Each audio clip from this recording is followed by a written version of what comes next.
Terima kasih Anda masih bersama kami di iNews Bali.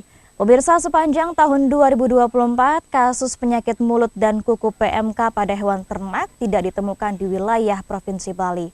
Meski begitu, vaksinasi tetap digencarkan untuk mengantisipasi penyebaran penyakit yang menyerang hewan ternak tersebut. Bali mendapatkan jatah 17.000 dosis vaksin PMK dari Kementerian Pertanian. Nah, berkenaan dengan penanggulangan penyakit PMK, mungkin Pak Duk. Peluncuran vaksinasi penyakit mulut dan kuku PMK di Provinsi Bali secara resmi dilakukan di UPT Sapi Bali Sobangan, Mengwi Badung, Rabu kemarin. Vaksinasi dilakukan untuk meningkatkan kekebalan tubuh pada hewan ternak.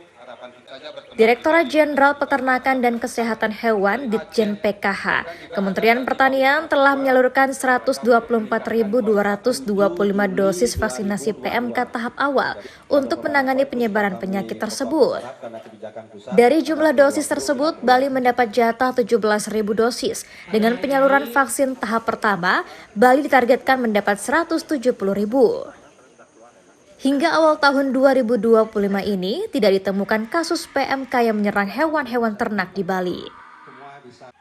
Diduga hal ini karena hewan ternak seperti sapi Bali cenderung memiliki keunggulan genetik yang mampu bertahan dalam kondisi alam yang sulit dibandingkan jenis lainnya.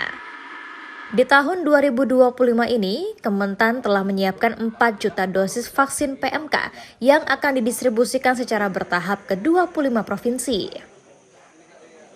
Idealnya vaksinasi itu dilakukan setiap 6 bulan.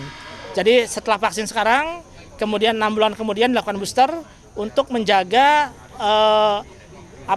tingkat antibodi yang ada di ternak yang divaksin tersebut. Karena biasanya setelah 6 bulan itu cenderung antibodinya akan menurun.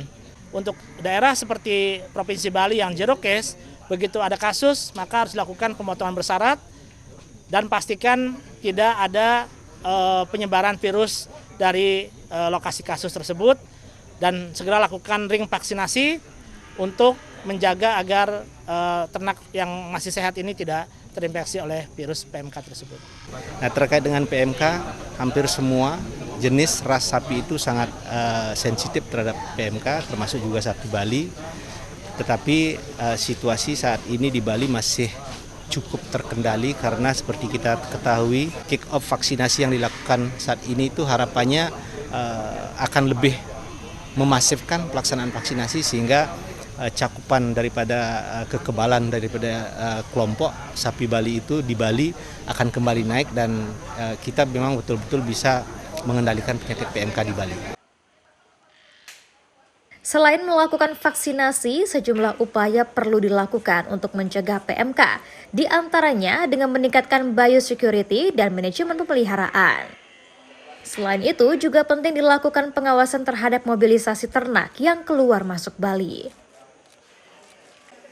Dari Mengwi Badung, Agus Sugiana, iNews melaporkan.